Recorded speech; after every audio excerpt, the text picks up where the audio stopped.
The tobacco, is a sacred gift that's been given to us from the Creator.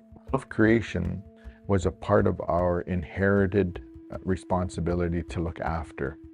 We were a very centrifugal player in maintaining the ecosystem. It's the process of life, and it keeps us together as a whole. And this is a way of contacting with the other side. Tobacco is something that is used daily or that is carried with you in the sense of prayer. I pray with tobacco every day. I ask tobacco to help me, my family, my people, our villages. To me, it's a very important and vital role. I've known about it and used it since I was a young one, in the sense of offering back to Creator for something that you've taken. If somebody teaches you something and you want to show them respect, or you want to give them those thanks, you can give them that tobacco tie, and that's your form of gratitude towards them. None of the things we did were random.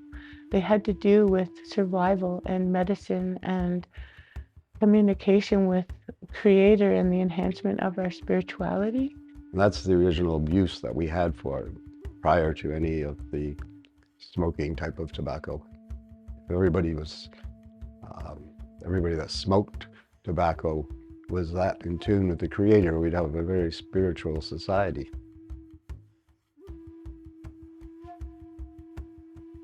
Not as many people are aware as we want it to be, as far as our governance being rooted in tobacco, our governance being rooted in other medicines and our ceremonies.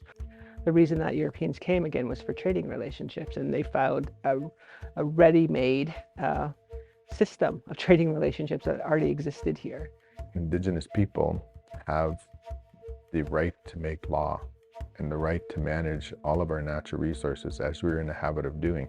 It was important for them to establish, some of the cultural rights around tobacco and its uses, and those things have all been forgotten. It's actually very ironic, I find, that the federal government tries to assert what they call their own jurisdiction over a traditional product that they got their hands on later on in life, versus something that has been inherently used for centuries by Indigenous people. To forget that is kind of, it's really prejudicial to First Nations who want to restore those original governing relationships that they've had. Legislations and laws were created, and they weren't created by us. They were created for us by someone else. So we strip all those. What's left? We still have the two-row wampum. The two-row says, you're going to you can exist here, and you can exist alongside of us, but neither one of us will interfere in how the other does its business, carries out its life. So let's pretend we take everything away. Our inherent jurisdiction over tobacco is ours, and not to mention tobacco was ours to begin with. So where's your receipt? You say you have the ability to manage tobacco. You have the ability to manage our legal systems. You have the ability to manage our education systems. You have the ability to manage the forest. All of those things, there are assumptions by Ontario. Why aren't we in control of it? It's one of our own product that it's something that was given to us in the beginning. So we should do the rules and stuff like that. We should develop that as a whole, as First Nations right across the board. And as soon as we get together like that to create these rules and these regulations, better for us. And that way we can give the protection to our communities that they deserve, and which we should be, giving them in the first place, right? But we always hit these roadblocks. They have processes in their legislation that kind of expect us to ask them for permission to exercise our law. And that's not the way it works. It's actually the other way around. It's actually, we maintain jurisdiction and it's unextinguished, and we make laws. And it's actually a transfer of law to them. The large multinational companies involved in production and distribution and sale of cigarette companies don't want competition. So they've pressured Ottawa, Queen's Park, case of Ontario, to try to limit market access. What provincial governments have done is to create what we would call a watertight system of controlling the regulations and taxing of cigarettes so that there is a very, very narrow exemption afforded to on-reserve First Nation retailers. As long as Ottawa controls the purse strings, it's tough.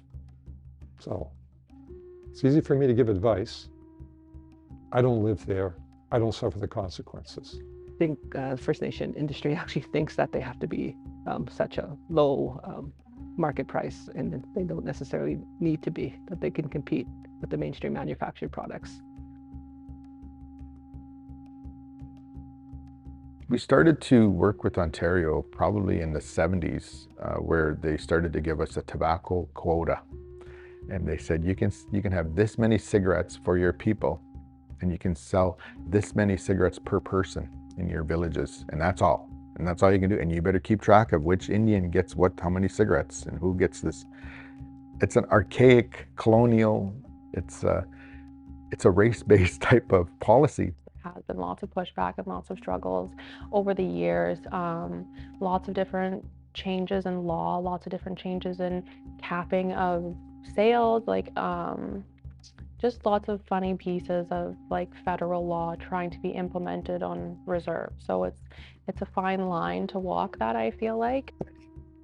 Real benefit from sales of tobacco would be that we expand and open up larger markets in different areas in this community so that we can move forward, and there'll be more opportunity for more people. It really helps our people feel good because they are actually a part of our industry, and it's still here, and they can make a living at it. And we have a lot of people that are employed as a result of the exercise of jurisdiction around tobacco. It's enabled community members to be employed. It's enabled our family to have sustainable income and pretty much be an entrepreneur in the sense of paving our own way in the sense of selling commercial tobacco. What else can we do in the community and to work from the base of tobacco sales as an economy? We have a permitting system in our community. We have a licensing system, and they do give back every carton that's sold. The vendors do provide money back to the First Nation to help with their social programming and to help with their children's programming and our elders programming, our snow plowing.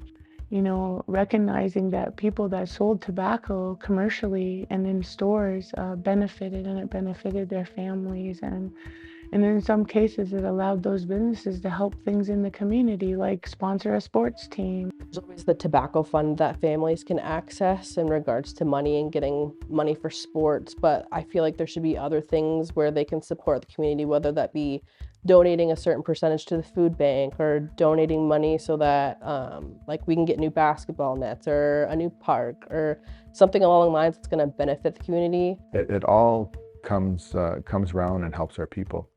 So the actual tobacco industry does provide monies back to our government.